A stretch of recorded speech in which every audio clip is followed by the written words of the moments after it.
Welcome to the most valuable fucking show you're going to listen to all week. I deserve a seat at this table. And not only do I deserve a seat at this table, look at all that I'm bringing with me to add value. The women in your life do not owe you anything. Because I think that's what's missing is other women literally holding their hand out and grabbing those other women by the hand and saying, come with me, I'm taking you on this journey. This is Unfuck My Business. Hello and welcome back to the Unfuck My Business show. I am Robyn Sayles, and today it is my pleasure to lead the first and hopefully not the last all-female Unfuck My Business discussion. Listen, y'all, running a business is hard. Chris Delaney says it all the time, and we all know as people, entrepreneurs, business owners, small business owners, trying to run a business within a larger organization, running a business is fucking hard. And it can have added challenges and be even harder when you are in a box considered other. So today, we're going to have the first of many conversations about what it's like to run a business when you are other. I have gathered all of the women from UFMB to discuss what it's actually like to run a business as a woman. We are going to bust some myths and some assumptions, and we are going to unearth some of the hidden truths that don't get talked about enough. Because we here at Unfuck My Business feel like we have to have these conversations more and with more people, because when we can get this stuff out in the open and we can have these conversations, we all benefit and we all become better at business. So let me introduce the ladies who are going to be joining me for this conversation today, starting with Danielle. Laura, say hi. Hello, hello. And we've got Jennifer Bolivar. Say hello. What's up, everybody? What's up? And last but certainly not least, Miss Kathleen Seide. Hello, good to be here. Woohoo. So ladies, let's start with the ridiculous. There's a lot of assumptions about what it's like to be a woman in business. It's something that's frequently the butt of the joke in movies and television shows, right? So let's start with some of the things that we think are jokes about being a woman in business, but do actually fucking happen to us in the workplace and in the business environment. I would love for you guys to share with me some ridiculous stories about some of the most ridiculous things that have happened to you or have been said to you in the workplace. So I'm going to start with Jennifer. I'm going through my Rolodex of stories because that's how many there are and trying to pick out one. The magic one that I'll choose is one that I think is even crazy. I thought I had heard it all or seen it all, but I one time had a male coworker pull me out into the hallway, and he was actually a really, really good friend of mine. And he proceeded to let me know that a group of males decided to write a song about me. And when I saw the song, it was extremely inappropriate about what they wanted to do to me and my body in very detailed ways. And they were passing it around, asking other guys to weigh in on verses and such. And at first, normally I'm a good, I can take it because I've been conditioned to just take it, but this one I think made me feel violated in a weird kind of way. It's the craziest thing. Holy shit. Yeah, that's gross. I'm just going to say it. That's gross. So did anything happen as a result of that? Yeah, actually. And it's funny because I'm still really good friends with the guy today. And also at the time, my boss, she saw that my mood changed at work and she's like, what just happened? And I told her because she was a friend, but also a boss. And I didn't expect her to do anything, but she immediately fired the guy who started it immediately. It happened within hours. And then I felt bad. So here I am. I'm mortified, but then I feel guilty. Oh no, I just got this poor guy fired. Right. Yeah. You just got this poor guy fired. This poor guy who objectified you in the workplace and wrote disgusting things and got other people to participate, because that's how we're conditioned to think and respond and behave in those situations. Well, thank goodness you survived through it, but God, that's gross. And I'm sorry you had to go through that. Danielle, let me go over to you. So there's a lot of things, right, that I could talk about, but something that comes up that was a recurring theme for me, both in corporate and in my own business, being CEOs in both and giving presentations and leading events, leading them with any other males there, right? People have always alluded to and even said, oh, she makes a great assistant. Oh, she's his assistant. And it's funny because it's like, I'm actually the CEO. I've actually run this whole thing and put this whole thing together. But it's interesting because I think that as women, we tend to be more organizational and more detailed, right? And pretty succinct, kind of stick to the script most of the times, when males sometimes have the tendency to just, ad lib or say whatever they need to say. So because of that, I think we often get targeted as maybe we are the assistant, or maybe we are the helper, or like we're not the one in charge, right? So that's something that comes to my mind as something that's happened several times. And I think because of the conditioning we get from the movies and television show plot lines that we're fed as we grow up, from the articles we read in magazines that are literally trying to convince us on a daily basis to objectify ourselves, the commercials, we sort of get fed this storyline. And so I think sometimes we subconsciously fall into those roles. Have you ever watched around a boardroom and somebody needs to take the notes, and it's like always a woman who's like, I'll take the notes, and like doesn't even realize what she's doing by volunteering to take the notes. Okay, well, now you've just become the secretary in everybody else's eyes, And so that's definitely some behavior that I had to unlearn, is like, what's adding to that misconception and that perception, and how do I change that behavior so that I'm not inadvertently contributing to it? Because unfortunately, we do inadvertently contribute to it. I agree, Robyn. I think that goes along as well with this level of responsibility that we carry, and feeling like we have to be responsible for others or take care of others or be the one to lead because nobody else may do it or nobody else might pick up on things. Whereas this is a very generalized statement here, whereas most men are just very one-track minded, and it's just whatever they're doing in that moment, that's what they're thinking about. Whereas we're constantly thinking of the entire whole, what all needs to be done and how can we fill in the gaps and pick up those pieces. So inevitably, we do take on that level of responsibility, and we do become the default most of the time. Mm-hmm. Kathleen, how about you? In real estate, I'm in a very female dominated field. So, there's been here and there a few things, but I have to go back to, my early 20s when I was working in a software company. There was a man who was known for patting his penis. So like, he would walk into the room, he'd start talking to you, just business, whatever. Hey, what about those expense reports? And he'd just like tap it like excessively. And I don't think it was conscious. It wasn't like he was intentionally playing with himself. It was literally just this sort of subconscious, like something's going on down there and he just had to do something about it. And every woman in the company knew about it and we would talk about it, but nobody ever brought it up as a problem to anybody. And I don't know if it was really, it was just this uncomfortable tick that this guy had. So I thought I had heard everything. I have a background in HR and you hear the weirdest stuff when you work in the HR department, but wow, that's a new one for me. Yeah. I know if anybody from that company listens to this, they're going to know exactly who I'm talking about. Wow, that's so strange. Yeah. So, mine kind of flows against the myth, right? That all of this inappropriate or combative behavior comes from men in the workplace.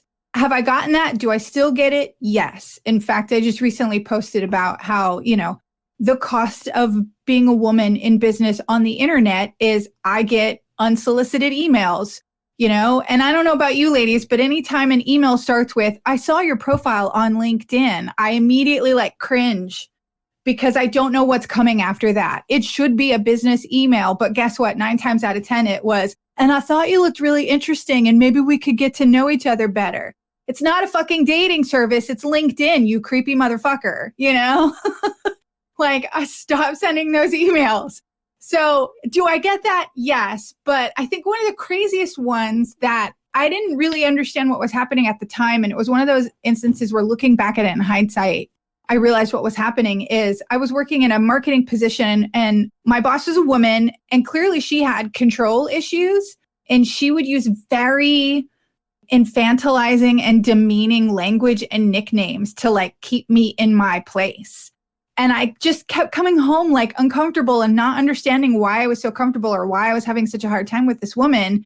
And it was many years later where I realized, oh, like she constantly referred to me as kiddo, you know, like, hey, kiddo, I need you to go get this done. And I'm like, that's what, you know, coaches do to the new guy on the team to make sure they understand they're the new guy. You know, she was using just this gross, like motherly, you know, language in my direction. And still, like, even now, you know, you guys could see my face getting all screwed up.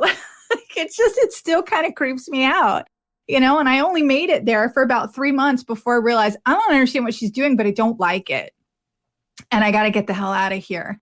But just this constant, you know, kiddo, I need you to do this. And it was like, you're not my mom. Like, stop talking to me like that. It was weird. It was super weird. Yeah. And the most interesting part of that is that, you know, as we're telling these stories, what I love is that you brought up that that came from a woman, right? And we should be conscious of how we're celebrating each other and how we're lifting each other up. Just knowing that, you know, hearing your story. Yeah. And so it's probably a good time for us to say, like, our goal today is not to bash men. And I think particularly the four of us are fortunate to be surrounded by some amazing men, right? But there is just things that we have to deal with being in public roles, being in business. There are things that we have to do and think about that most men just don't. Some men do, but most men just don't have to consider some of the things that we have to consider on a daily basis. Like Danielle was talking about before, we want to take care of everybody. We want to make sure everything's covered, you know. There's an emotional labor aspect to, you know, all the things that we do. And then if you happen to be a mom on top of that, well, fuck, you're carrying a whole ton of another emotional labor at home, right? It's basically another job. And I don't necessarily want to go down that rabbit hole, but I did just want to disclose, like, we just want to have this conversation so that other women listening go, oh my God, it's not just me. Like, I thought this weird thing only happened to me because it didn't exactly fit the myths and the assumptions about what it's like to be a woman in business. It's not just about, hey, babe, you want to go on a date, or, you know, the accidental butt grab as you walk down the hallway. There are deeper, more disturbing things that happen that we have to find a way through in order to stay in business and find a way to be successful in business. So let's talk about some of those things. We've talked about the idea of, all of us separately have talked about the idea of finding our self-worth and our own sense of agency and efficacy in our lives and in our business. So can each of you share, and I'll go back to starting with Jennifer, share with us a little bit about how you found your way through that? Like, how did you find a way to sort of take control in the business world of your own agency and your own efficacy? That's such a great question. And I still think that I am constantly evolving my own identity, even as I get to a certain milestone or a certain plateau. There's another way that I can think or approach that. So I absolutely love the question. I would say what did it for me in terms of even thinking about my self-worth or me as a woman was representation. If you can't see it, you cannot dream of it. I was lucky enough to join an organization that was purpose-driven, and 66% of the leadership was female. And I had come from an industry that was fully male-dominated. It was the auto industry, the auto space. I used my looks to even sell. I know I did. You know, that was one of those underwritten rules of being a female in sales. And yes, you're the one that's going to go out to the dealerships because you look a certain way, you're an attractive person, et cetera, et cetera. So, you know, I knew that, but coming into a company where there was these great women and they were idolized for their brains and they had this way of being and they encouraged other women, I was like, oh my God, this person is a CLO. I can actually be a CLO. I never thought that I could have that path. So seeing these women and also being able to say, I can do that, that helped me validate myself in a completely different way. And it led me down paths to explore that I never dreamed that I would be able to do. That's fantastic. Preach representation. I can't imagine it if I don't see it, right? And that representation on every level is so key. And that kind of ties into the idea of mentorship, which I want to make sure we circle back around to. Danielle, what about you? You know, for me, it was really a matter of stripping down the preconceived notions of what the world says you should be, or like we see in movies, like the woman being the assistant, you know, like I talked about earlier, and seeing it for the truth of what it really is and the facts, and realizing I deserve a seat at this table. And not only do I deserve a seat at this table, look at all that I'm bringing with me to add value to the table. And really taking that level of position of I know, and being grounded in what I did bring to the table, regardless of who was going to see it or not. And that level of confidence and power around who you are, what you represent, and what you're bringing to the table truly creates a level of magnetism where even if they don't necessarily respect you right off the bat, they will, because of that level of confidence that you know you deserve to be there. I love it. You have to own it inside. Right. And bring that to the table so that you don't end up in the situation where somebody goes, oh, hey, what about this idea? And you're thinking, I just said that like 5 minutes ago, but now everybody listens when this guy says it, right? Mm-hmm. I think we've all had that moment. Kathleen, share with us your path to agency and efficacy in this crazy business world. It's been an interesting path. In my family, my mother's always been a strong figure, often out earning my father. So her being in that space and being the breadwinner a lot sort of framed my view of possibility in a way that I think is really special. So shout out to mom, right? Now, coming into my own and owning my own company, that process was really interesting. I tend to deal with that insecurity by over preparing. So getting really, really deep into what are all the nooks and crannies and details, and how do I know everything and handle everything? And, you know, the first few years, it was just, I wouldn't say overwhelming, but that was a huge focus of my time. And eventually I started to realize that there's a skill there that I have to understanding information and being able to translate it into something that people can understand. And even if I'm new in a space, I tend to do this huge amount of research and bring stuff to the table that adds a unique perspective that's valuable.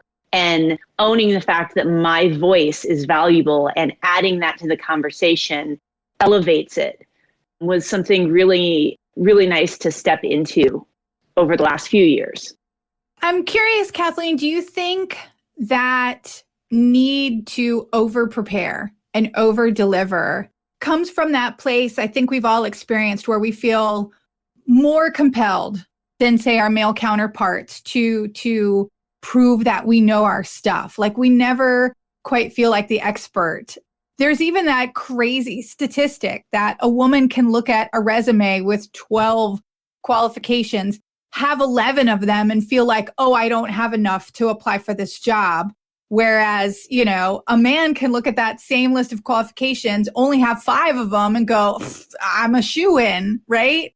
There's a perception there that's different, generally speaking. And so I do think that drives some of us women to feel like we have to overcompensate to prove our worth. Is yours tied to that, or are you just one of those people who like needs all the info? It's both. I need all the info, but it is really, in a sense, it's fear-based when it steps into that realm of when I'm interacting with somebody else, I don't want them to be able to ask a question I can't answer. I want to be able to, even beyond that, like I've been in spaces where somebody's trying to call me out or put me down or put me in my place in some way. And if I can just like hit them on the side of the head with a 2x4 of information, right? Like this is what I fucking know. And this is how I know it. And this is why it's important. That is really powerful to maintain my own space in that situation. And so that's been a go-to for me. And, you know, it just really helps me that I want to know everything about everything anyway. So it's a little bit of both. It's a marriage there, if you will. Right. Yeah. Thank you so much for sharing that. I'm going to share with you guys. I've shared this with you guys before, and it's one of my favorite things. I wish I could take credit for the original thought. but this is really more about how I have interpreted it and applied it. So in terms of really feeling confident in spaces that are more male dominated, I have taken on the philosophy of WWCD, which stands for What Would Chad Do? So I was blessed to take part in a forum a few years ago, which was all about educating and inspiring future women leaders. And so it was this group of high school aged girls who all saw themselves as future leaders. And one of the speakers was addressing the idea of feeling, scared and feeling like an imposter. And she said, all you need is the confidence of a mediocre white dude. And it was such a simple sentence, but it carried so much weight because we've all experienced that guy who just assumes that every thought he has is a brilliant thought, is the right thought, of this is the winning idea. Why wouldn't you buy it? And so my interpretation of that is, okay, let me pick a typical, white guy name, which was Chad. And I think to myself, okay, what would Chad do? Right. And that doesn't mean I walk into conference rooms and I behave like that. But, Danielle was talking earlier about having that internal confidence, which sends a message that I belong at this table. And so that's my version of that. Before I go into a very male dominated space, I think to myself, what would Chad do? All right, well, Chad would walk into this meeting knowing that he's got the answers, he's got the solution, he's totally going to win them over. There are no doubts in his mind. He's ready for any question they throw his way, etc.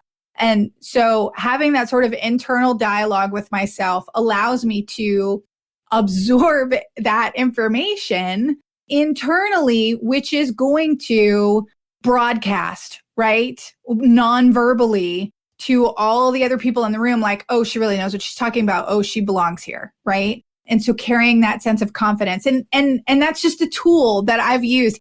It's ridiculous. It's not applicable to all average white dudes. There's some wonderful white dudes out there. But, I think we've all, even other white dudes, know a Chad. They know that guy who thinks that, every idea he has is brilliant. They know that attitude. And so just sort of assuming that crazy, ridiculous level of confidence has really been a game changer. It allowed me to land some contracts that I don't think I would have been able to land them, quite frankly, even though I was overqualified, had I not embodied that Chad level of overconfidence when I walked in and pitched it, right? I absolutely love that. And the first time you told that story, and I know this, you're telling us again so that the listeners, everybody that's listening in can hear it. But it also speaks to all of the things that we have to think about as women before we walk into that boardroom. So even myself, I have very large assets on the front part of me and my breasts, right? They're like beacons, beam, look at me. And I'm like, holy shit, how can I make them smaller? So that way they're not focused there. They're actually looking at my face. Or how do I not take up so much space? Or how do I look presentable so that way someone will want to listen to me? I don't want to be considered what men think to be not attractive or not likable or whatever that definition is. So there's all of these things that go through our head. So what I appreciated about that, and it's something that my husband tells me to do all the time, is just get that shit out of your head. Just walk in. You're smart. You've got, really good thoughts. Go in and just sell your idea and just kick ass. So I love that approach. Just what would Chad do? And that's a wonderful segue into the next thing that I wanted to talk about, which is what are some of the things that you have to consider in your particular line of work? I know that there's some unusual ones for me, but I want to hear, because we've got a varying array of specialties here on this panel. And so in your industry, in your field, what are those things that you have to think about before you walk in the room that we know that most men don't even have to consider, much less think about before they walk into a room? So Jennifer, you've talked about yours, if you're a woman with curves, you're just going to be perceived a certain way no matter what you wear, right? And unfortunately, I've been in the HR departments where we've had to say, like, look, I know the struggle is real, but you got to find a way to cover the girls, because you're causing a distraction. And that was like some of the most horrific conversations I ever had to have in HR. Like, I get it. Sometimes they just can't be contained, but it's stupid that we should even have to make that a consideration in the business world or in the workplace, but we do, right? So Jennifer, before I move on to the other ladies, are there any other things that you think, like, I know the men in my life don't have to take this into consideration before they walk into a room? Yeah, one time I got feedback that when I talked or communicated, my passion was reading as aggression.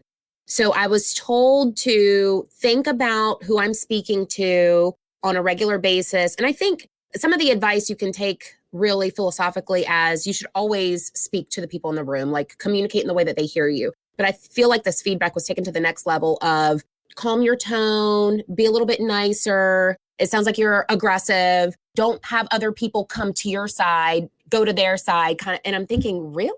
That's what you're asking me to do? Okay. So just even think about the way that I speak. Like, I don't know that I've heard a male have feedback on that, at least not the ones that I've interacted with. Look, I think now's a good time for me to disclose to y'all, in case you haven't done the research, all of the female voices on this podcast are going to get feedback that our voices are annoying. And it's just part of the podcasting industry. Every woman who has ever been on YouTube or on a podcast is going to get some feedback that her voice is annoying. They're going to accuse us of upspeak. They're going to say we have vocal fry, like whatever it is. All things that all of the guys will do and nobody will ever say shit about it, right? So that's just something that I know because I've already been on other, podcasts and things. Like, I've already gotten that feedback about myself. I know it's coming, right? And so I've had to pre-prepare and know that feedback is coming in this format and this forum as well. But I do think that we get criticized for how we sound way more than our male counterparts probably do as well. So thank you for sharing that. Kathleen, what are some of the things, in real estate in particular, that's an interesting challenge because you're on around people, you're out showing homes. Before you walk up to show that home or to have that meeting with the client, what are some things that you have to consider that your male counterparts probably don't? I mean, first off is safety issues, right? Like the image that I put out of myself into the world, the headshot that I use, all of that, like it's manage how attractive you look, right? You don't want to look too, like you're asking for it, right? Like that's a real concern. And when you're showing homes to properties to people, whatever, it's a concern. What is my safety level at this interaction, right? What's going to happen here? What am I wearing? What shoes am I wearing? I talk to people all the time in the industry about those concerns because they're a real thing in the real estate industry. One that you might not realize, it's interesting. So when I'm interacting with a couple, like I'm very numbers, statistics, let's go over the details, is this property worth it or not? How many have sold in the area, just getting really down into it. And a good percentage of the time, the partner who is engaged with that level of information is the man. So there's this intense conversation that happens around that between me and the man. And if I am not intentionally including the woman in it, aware and engaging, there is jealousy that forms, right? That becomes something that will destroy a customer relationship. And I didn't realize that. I'm definitely not doing anything on purpose. I'm not trying to create any space in that relationship at all. I could give a fuck about your guy, not my guy, right? But there's this jealousy that occurs there. And so that's an interesting thing to have to navigate. Yeah. Friendliness being interpreted as flirting. Yeah. I wonder if guys have to deal with that. And I don't know, honestly, prior to recording this, I don't know that I've ever asked a guy. So we'll have to loop back around with the men in our lives and find out if their friendliness has ever been interpreted as flirting. Interesting. Wow. And safety. Oh my God. Manage your attractiveness. Like that hit me in the heart when you said that, Kathleen. Oh my God. Right. Especially in your space. I didn't think about that. This was another Danielle? interesting. Oh, Can I type one more thing? This is another interesting conversation I had years ago with someone. So I was talking with a man about interacting with women and attractiveness. And we were having this conversation where his addition to it was this. A woman needs to be a certain amount of attractive where you don't want to talk to her at all in the business world, right? Like if she's below a certain level of attractiveness, you don't want to, you don't want to interact with her at all. But above a certain level of attractiveness, you also don't want to interact with her at all. So there's this band of like semi-attractive to almost hot that's ideal for a woman to be in business. But if you're outside of that scope, men are going to avoid you. And he was kind of an asshole. So, take that with a grain of salt. But I think that there's a piece in there that's interesting and probably carries through, right? Absolutely. Oh my goodness. We could do a whole nother episode just about that, the dynamics of male-female relationships, but that's a whole rabbit hole. Danielle, what are some of the things you are working with high-powered couples, influential, notable people? I'm really interested to hear what are some of the things that you have to take into consideration going into these like delicate and vulnerable conversations that male counterparts probably don't have to consider. I think regardless of what type of field you're in, it can be intimidating for a powerful woman to show up in her power. In the sense that for a lot of males, they may feel emasculated, or they may feel like you're being too much or too passionate, or they'll feel like if you know more than them or are sharing something that they didn't think of first or didn't say first, that you're putting them down in some way. And so it's kind of this in the back of your mind, this constant, oh, am I being too much? Am I being too passionate? I don't want to be too passionate because I don't want to be perceived as bitchy. Or I don't want to be perceived as this woman that's just PMSing because she's passionate about something. Or this woman who just thinks she knows it all because she's so smart, or whatever it is, right? And so it's that fine balance of being grounded in the sovereignty of who you are and what you are sharing about and bringing to the table, as well as not letting the fear of how you're going to be perceived overtake you. And, when I was working in corporate, I was working mainly with male physicians and executives. And so that was something that was a huge thing, especially don't overpower them. Don't look better than them. Don't say something unless they've said it. And in fact, don't say it. Feed it to them so they can say it and so that they can look good. Right. That. And then now, right. I know. And then now, like you said, and what I do now in my own business, I work with a lot of, high powered individuals and power couples and things of that nature. So the dynamic as well in that situation does have to be that grounded approach of this is who I am owning who I am. And also I'm not responsible for how you are going to perceive me and my truth. And that's something that I really had to learn the hard way by not speaking my truth and not saying the things that needed to be said. But in my line of work as well, I work in a transformational field. So I have to go real and deep with people. I have to call out the thing that nobody else is and nobody ever has in their entire life so that a transformation can begin to take place. And not just putting a Band-Aid over it because I don't want to upset somebody, but really getting to the root of the issue. And that can be harsh sometimes. That takes me standing in my power. And that's difficult when you're working with a couple, right? Because sometimes you see the man is blatantly at fault and you have to call it out. And that can be uncomfortable. But again, it's coming back to that level of, I'm not here to make people comfortable. I'm here to change the world. And if you're uncomfortable with that, you can step to the side with all due respect. Fuck yes. That was awesome. That was awesome. I'm not here to make people comfortable. I'm here to change the world. Ooh, put that on a goddamn t-shirt and sell it right now, Danielle. Oh my God. Yes. Love that. Yeah, that's amazing. And I like to sum up all of your comments, like this goes for everybody, male, female, non-binary. I don't owe you anything. I don't. The women in your life do not owe you anything. And I think the more people who understand that and stop approaching women as if they owe them something, regardless of the capacity, that will eliminate probably 70% of this bullshit. That's just how I feel. So in my particular line of work, I am on video a lot, doing online workshops and one-on-one coaching. I am on a lot of stages.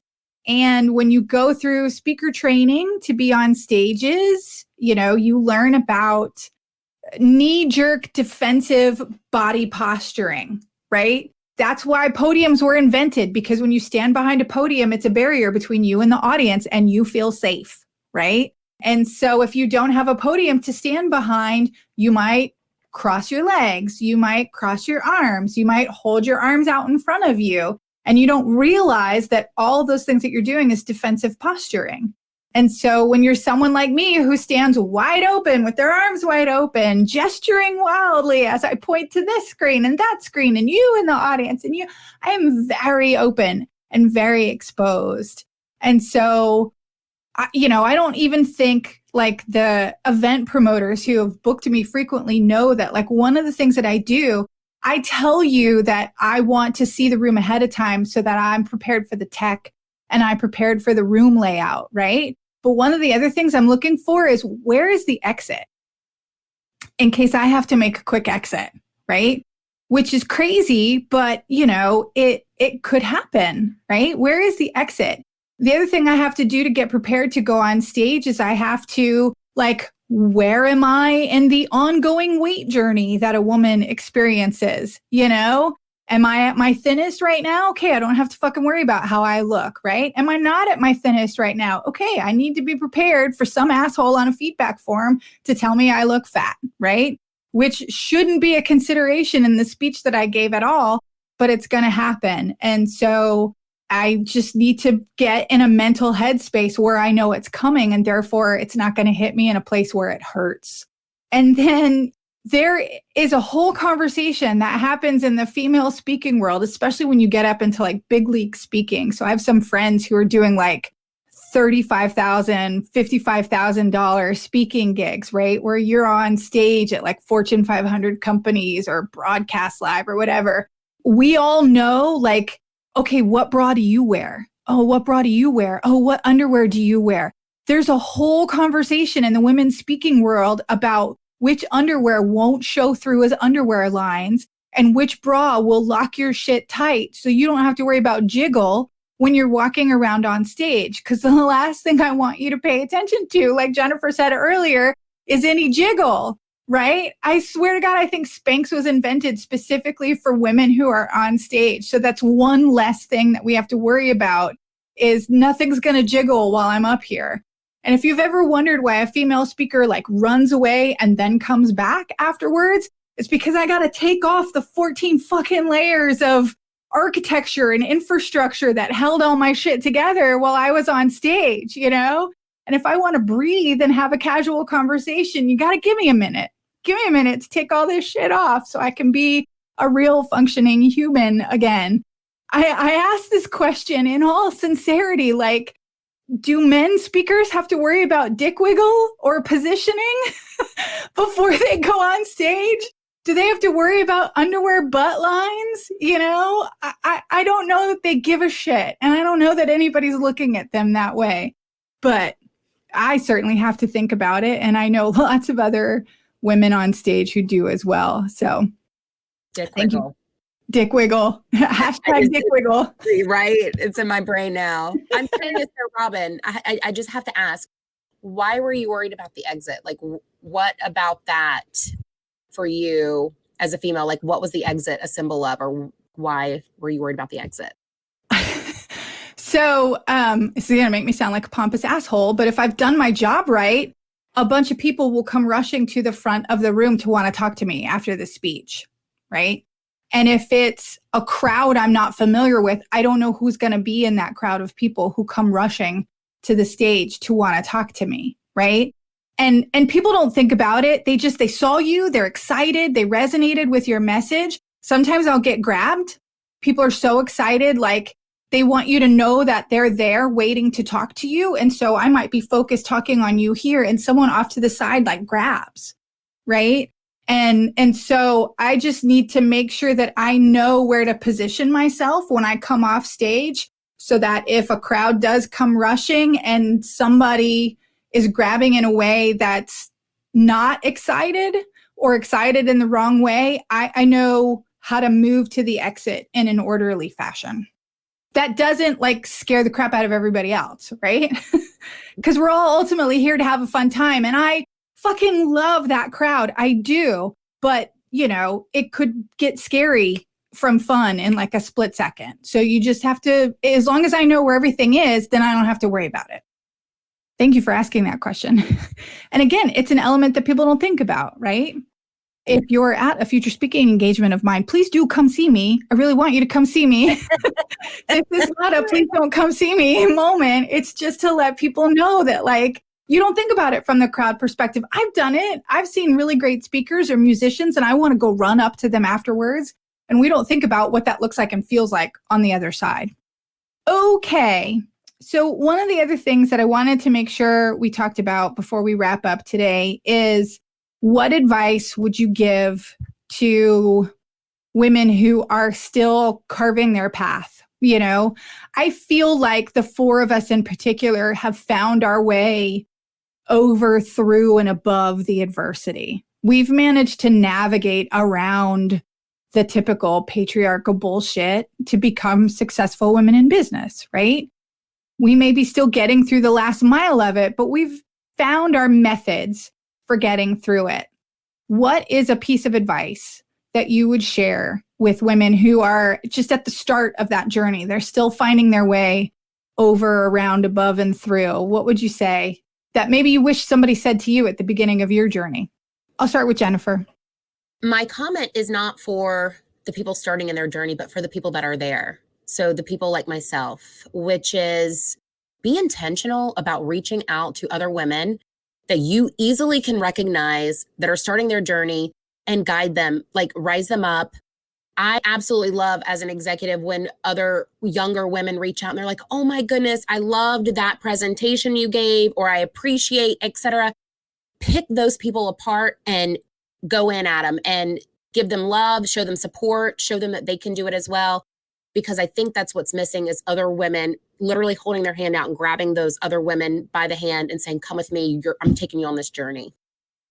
Oh my gosh, I could like hug and kiss you right now, because that's a huge passion project of mine, is female mentorship and the mentoring of females, right? It could be by men, it could be by other women, but I don't think that we know how to mentor women effectively. We don't give women the opportunity to complete their quest in the same way that men are given the mentorship and support along their quest.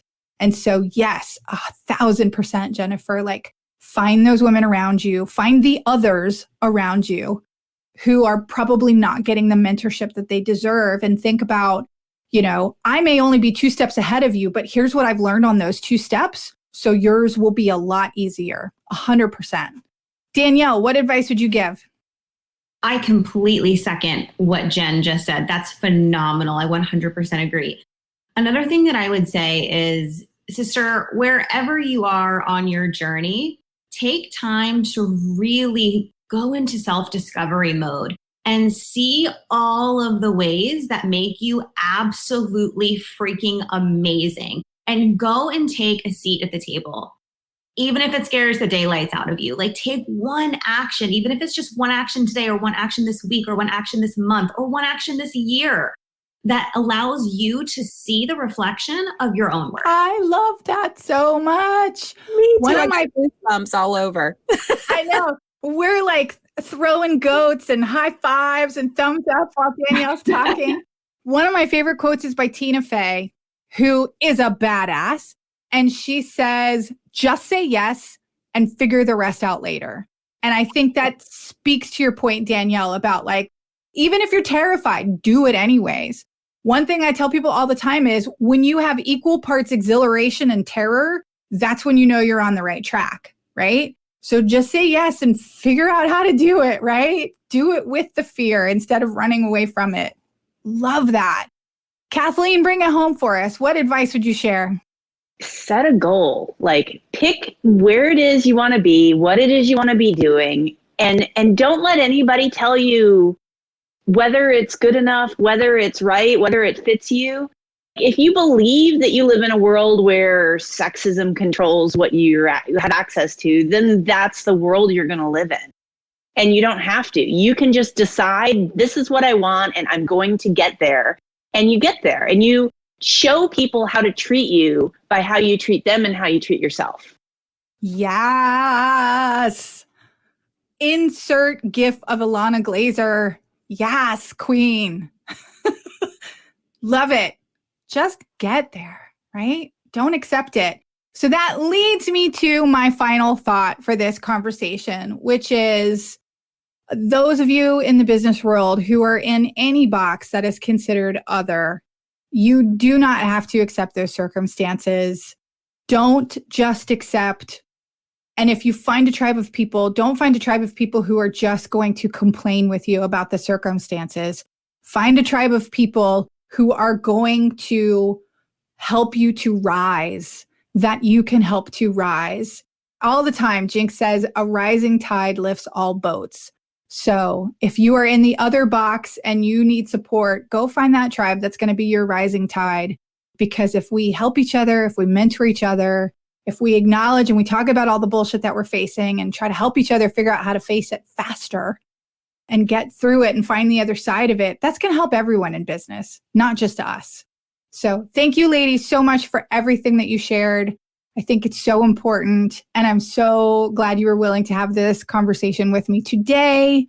And listen, your homework, the call to action for this episode is to let us know what solutions you found. How did you get through your adversity, or how are you getting through your adversity in the business world?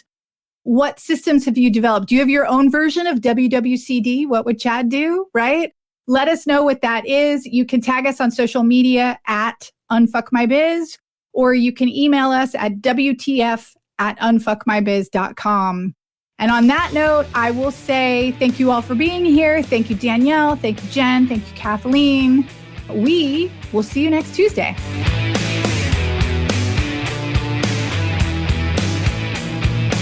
What the fuck are you waiting for? Take what you learned in this episode and do something with it. You'll find all the links and resources we talked about in our show notes for this episode. Go to unfuckmybusiness.com to subscribe to the show.